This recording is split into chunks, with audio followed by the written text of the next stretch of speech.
اب وہ بولتے ہیں کہ بھیا بیکاری بھائی اب جو ہے ہمارے دیش میں مت آنا، اب ہم انڈیا کے لیے کوئی بھی، ہمیں اپنوں نے لوٹا غیروں میں کہاں دم تھا، ہمیں اپنوں نے لوٹا غیروں میں کہاں دم تھا، اس کی پسکی وہاں نکلی جہاں ترکی، پتہ نہیں آگے آپ بتا دینا بھائی تو بھائی پاکستان اور ترکی کی کہانی ایک بار پھر آ گئی ہے سامنے۔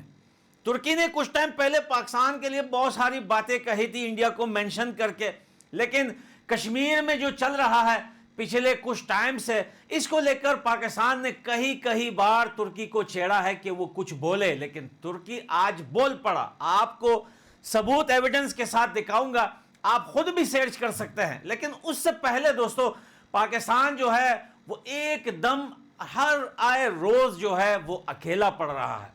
وہ ساری کنٹریاں جس کو یہ اپنے بازو میں لیے ہوئے دنیا کو کہتا تھا کہ بھائی میں مسلم کنٹریز کا بادشاہ ہوں اور یہ سارے میرے جگری یار ہیں، وہ سارے جگری یار جو ہے وہ ایک ایک کر کے الگ ہو رہے ہیں، اور ایک تو الگ ہو رہے ہیں بلکہ ان سے اپنا پیسہ بھی واپس مانگ رہے ہیں وہ لوگ پاکستان سے کہ بھائی ہمارا پیسہ واپس نکالو۔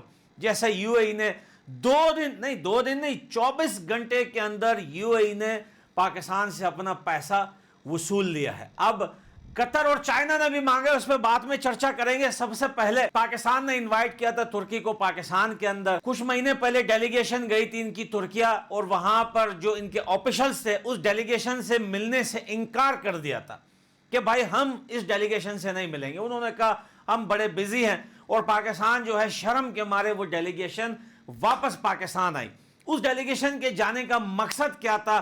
وہ بھی انڈیا کے اگینسٹ، پانی کے مسئلے کو لے کر، کشمیر کے مسئلے کو لے کر، یہ سارے مسئلوں کو لے کر۔ اب خود پاکستان نے اس بار ترکی کو انوائٹ کیا تھا پاکستان کے اندر، اور جب انہوں نے انوائٹ کیا تو انہوں نے جو ہے منع کر دیا، اور منع کرنے کے بعد آج 26 تاریخ کو جو ہے ان کے فورن منسٹر نے خود بیان دیا ہے کہ پاکستان کے ساتھ دوستی کرنے کا مقصد یہ نہیں ہے کہ ہم جو ہے وہ انڈیا سے دشمنی کریں، یا انڈیا کے لیے ہم برا سوچیں، یا انڈیا کے لیے آنے والے ٹائم میں ہم برا بولیں۔ دیکھیں صاف شبدوں میں یہ کیونکہ ابھی ریسنٹلی 2025 میں انہوں نے پاکستان کا ساتھ دے کر انہوں نے انڈیا کے لیے جو باتیں کی تھی کشمیر کے مدعے پہ لے کر اور آپریشن سندور میں، ان ساری چیزوں پہ ان کو جو ہے پشیمانی ہے۔ وہ جتنا بھی انہوں نے کیا ہے اب وہ بول رہے ہیں کہ ہمیں ایسا نہیں کرنا چاہیے تھا، اسی لیے اب وہ نہ پاکستان کی ڈیلیگیشن سے ترکی کے اندر مل رہے ہیں، نہ ترکی کے آفیشلز کوئی پاکستان آ رہا ہے، اور نہ ہی کشمیر کے مدعے پہ اب وہ کوئی بات کرنا چاہتے ہیں۔ اب آپ بولیں گے کہ جو ہے انڈیا نے ترکی کو نقصان ایسے پہنچایا کہ کمپنیاں بین کر دی، ٹورسٹ سسٹم جو ہے روک دیا، بڑا نقصان ہوا، یہاں سے انڈین جانا بند ہو گئے، امپورٹ ایکسپورٹ ان کے بیچ میں بند ہو گیا۔ دیکھیں یہ تو وہ چیزیں ہیں جس سے اکانومی خراب ہوتی ہے، یہ تو بزنس لیول ہے۔ اب آپ یہ بھی دیکھیے کہ بنا بزنس لیول کے نریندر مودی جی نے جو چکرا گھمایا، وہ چکرا ایسے گھمایا تھا کہ گریس کے ساتھ جا کر بیٹھ کر ان کے ساتھ ڈیل کر کر ان کے ساتھ میٹنگیں کر کر ترکی کے پریزیڈنٹ کے کہتے ہیں کہ پائچے میں بالکل اس نے مکھی چھوڑ دی تھی، آستین میں یا پائچے میں بولتے ہیں کہ پجامے میں مکھی چھوڑ دی، اور ان کو کر دیا ہے پریشان، ان کے ناک میں کر دیا ہے دم۔ کیونکہ انڈین سرکار نے کہا اگر تم بھائی ہمارے دشمن کا ساتھ دے سکتے ہو، ہماری دشمن کے ساتھ بیٹھ کر ہمارے دیش کے اوپر بات کر سکتے ہو، تم اپنے ڈرون جو ہے وہ انہیں سیل کر سکتے ہو، وہ بھی قرضے پہ، کیش میں ہوتا تو چلو لوگ بولتے کہ چلو یار یہ تو کوئی بھی خرید لے، قرضے میں ہم پھر گریس ہم سے کتنا دور ہے؟ کیا ہمارے پاس آئل نہیں ہے؟ کیا ہمارے پاس جانے کے لیے ایروپلین نہیں ہے؟ کیا ہمارے پاس پانی کی شپس نہیں ہیں؟ یا ہمارے پاس موبائل فون نہیں ہے؟ ہم بھی جا کر بیٹھیں گے۔ انڈین سرکار بھی جا کے بیٹھی گریس کے ساتھ، بڑی ملاقاتیں ہوئی، بڑا وارم ویلکم ہوا ان کا، اور بڑی چرچائیں ہوئی، اور انہوں نے اسپیشلی اپنی ٹی وی چینلز پر بلاگرز لگا دیے گورنمنٹ لیول پر کہ آئیے گریس میں گھومیے، یہاں پر اتنی بڑھیا جگہ ہے یہ، یہاں پر آپ کبھی بھی آ سکتے ہیں، صوفیہ دکھایا، یہ سارے علاقے انہوں نے اپنے دکھا دیے तब जाके तुर्की के समझ में आया कि भाई 2 ड्रोन बेचने के लिए तुमने इतनी बड़ी गलती कर दी। और उसके बाद पाकिस्तान रुका नहीं।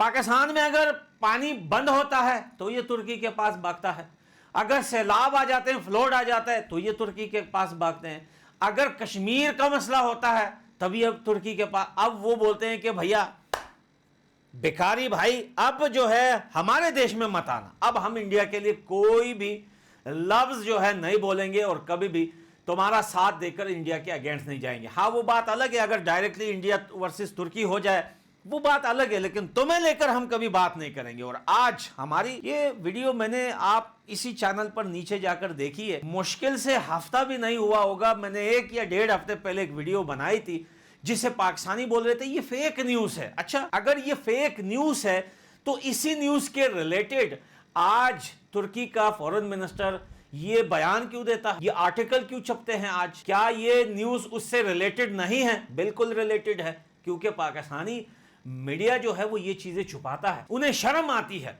कि भाई अब हमारे साथ कोई नहीं खड़ा हुआ, और इसमें अब ये छुपेगा भी नहीं।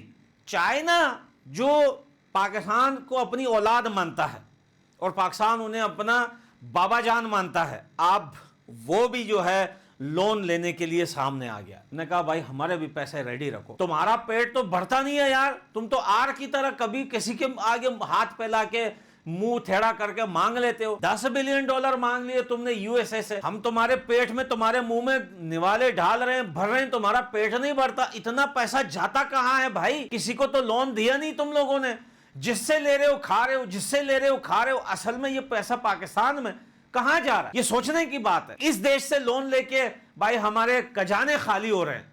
ओ भाई आप लोन ले रहे हो तो खजाने में रखो उन पैसों को, इंपोर्ट एक्सपोर्ट करो, बिजनेस करो। बाकी एक हाथ देशों के थोड़े थोड़े कर्जे चुकाओ, नहीं, कर्जे पे कर्जे आ रहे हैं, ऊपर से इनके जो है खजाने, जीडीपी खराब हो रही है, इकोनॉमी खराब हो रही है।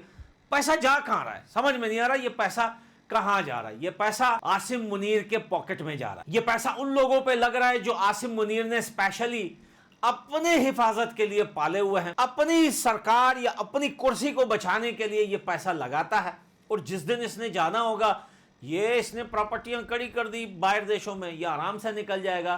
फिर ये पाकिस्तानी भूखे नंगे भिखारी जाहिल अवाम जो है ये फिर सड़कों पे आई, ये हो जाएगी सड़कों पे। उन्होंने अपने सबसे बड़े दुश्मन इमरान खान को जेल में घसीट दिया, एक पागल पंजाबी पटवारी को लाके जो है उसको प्राइम मिनिस्टर बना दिया। अब यही हालत है पाकिस्तान के अंदर के भाई इनसे पैसा लो जिंदा रहो, उनसे पैसा लो जिंदा रहो। लेकिन तुर्की ने मना कर दिया और ये भी कहा है तुर्की ने कि भाई जो ड्रोन दिए थे हमने ऑपरेशन सिंदूर में, सबसे पहले वो पैसे निकालो, वो पैसे निकालो, वो जितना भी ड्रोन हमने तुम्हें दिए थे उसके पैसे दो, उसके बाद बात करेंगे कि क्या सुनेंगे हम और क्या नहीं सुनेंगे। तो भाई एक्सपोज हो चुका है हमारा और आपका पड़ोसी आसिम मुनीर और शहबाज शरीफ सिर्फ कपड़े पहन के ये अपने आप को ढक रहे हैं, बाकी ये कंप्लीटली नंगे हैं। भाई इनकी हालत इतनी खराब है कि आज ये बेचारे किसी देश में जा भी नहीं सकते, किसी देश का प्राइम मिनिस्टर पाकिस्तान आ ही नहीं रहा है। क्या करेंगे लोग इस भिखारी देश में जाकर? और इनको बुला के भी लोग क्या करेंगे, क्या सीखेंगे इनसे, क्या बोलेंगे? अब जब इनके पास कुछ नहीं रहा, अब ये मीडिया पे हम सऊदीया का साथ देके हमने अपने जेट तैयारे रेडी कर दिए, हम पला देश को मारेंगे। तुम मक्की को भी नहीं मार सकते भाई। तुम जिस देश को मारने की बात करो ना, ईरान तुम्हारी चमड़ी उधेड़ देगा, चमड़ी उधेड़ देगा ईरान तुम्हारी। 24 घंटे के अंदर तुम्हें जो है उल्टा कर देगा तुम्हारे पूरे देश को, तुम हिल भी नहीं पाओगे। तो दोस्तों आप लोग अपना ओपिनियन कमेंट बॉक्स में जरूर बताना। मैं मिलता हूं अगली वीडियो में।